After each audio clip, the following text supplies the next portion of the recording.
Nah, ini adalah cuplikan dari episode sebelumnya, yaitu episode 2. Sekarang adalah episode ke-3A ya. Episode 3A dimulai dari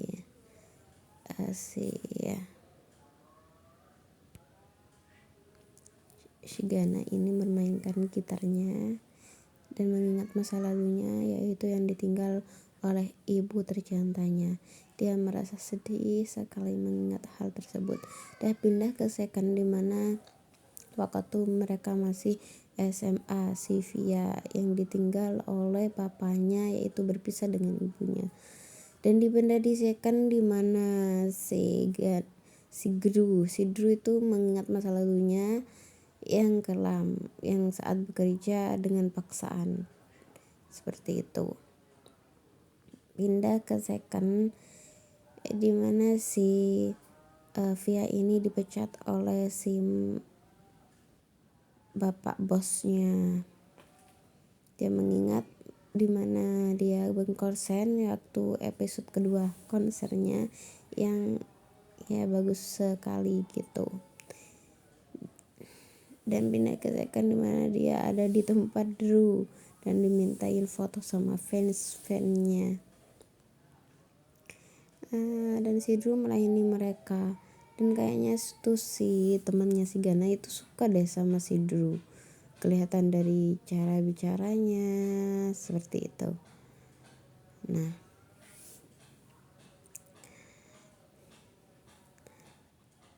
dan si Drew meminta mereka untuk kembali karena kafenya atau klub malamnya itu akan tutup. Seperti itu. Dan mereka akhirnya mau pulang.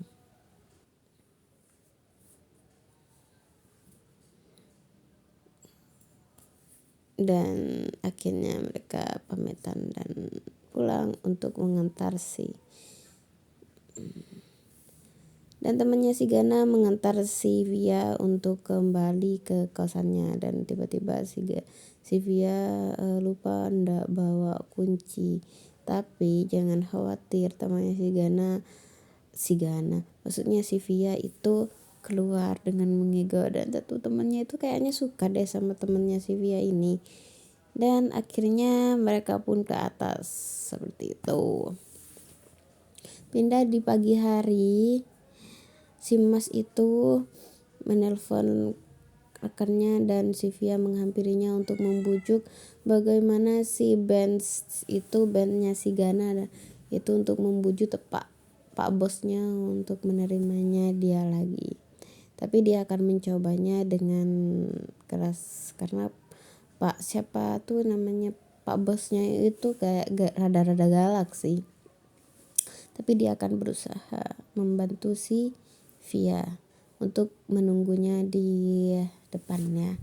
Singkat cerita, akhirnya si masnya itu turun dan mengeprank si Via dengan nada yang gimana ya, kayaknya gak diterima gitu katanya. Tapi alhasil dia cuma ngeprank Via. Akhirnya mereka bersenang-senang deh.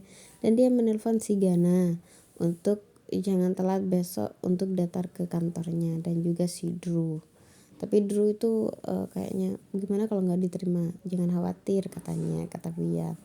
Terus akhirnya si bapak bosnya itu datang dengan Sylvia untuk bertemu dengan mereka. Dengan mereka memperkenalkan diri, tapi si bosnya itu bilang tidak butuh band. Tapi Sylvia meyakinkan pak bosnya untuk bentar dulu, ini ada satu lagi. Nah, si Drew nih kesukaan pak bosnya ini. Dan akhirnya pak bosnya mengiyakan untuk diseleksi atau rapat ya. Nah, akhirnya mereka rapat, tapi pak bosnya ini pengen hal atau penampilannya itu ditayangkan atau demonya katanya. Nah, setelah itu pak bosnya itu melihat penampilan si Gana dengan si Drew waktu di atas panggung tersebut. Dan kayaknya si bosnya ini rada-rada kurang suka karena katanya itu dari videonya kurang jelas dan audionya kurang jelas karena terlalu ramai dengan para penontonnya. Dia ingin memiliki demo yang mereka tuh terlihat jelas dari suara dan cara tampil mereka seperti itu. Tapi juga si bosnya ini memberikan challenge untuk membuat satu lagu lagi dan harus disetorkan hari Jumat seperti itu. Kalau sanggup dan suka insya Allah saya akan terima seperti itu. Dan si Via ini meyakinkan Pak bosnya kalau dia bisa, dan tapi dengan satu syarat, dia akan menjadi manajer mereka. Tapi Pak bosnya kayaknya keberatan, tapi akhirnya Pak bosnya menerima persyaratan dari si Via tersebut. Dan akhirnya si Via itu senang seperti itu. Dan itu temannya si Laila kayaknya ada rada-rada cemburu sih. Dan mereka berdebat atau bermusyawarah gimana cara untuk mendapatkan si lagu tersebut dengan waktu 3 hari. Tapi si Via meyakinkan si Gana pasti bisa. Dia akan menemani si Gana untuk membuat lagu. Kalau si Drew itu menerima beresnya, katanya cuma tinggal rekaman saja karena dia tidak mau ribet. Akhirnya mereka pun pulang, dan benar kata Sylvia, dia akan menemani si Gana untuk membuat lagu tersebut. Dan Sylvia mempunyai puisi yang kayaknya ini cocok deh coba dijadikan lagu. Tapi kayaknya kata si Gana ini memang bagus katanya. Tapi gak yakin juga kata Sylvia. Coba deh kita jadikan lagu, coba kamu yang nyanyi katanya, dengan canda-canda mereka. Akhirnya mereka pun membuat lagu dengan bagus, dengan lirik-lirik yang bagus, dan mereka saling tertawa ria seperti. Akhirnya pindah di second, dimana di malam hari mereka berkumpul di tempat si Gana, dan si Gana sudah menyelesaikan membuat lagu dan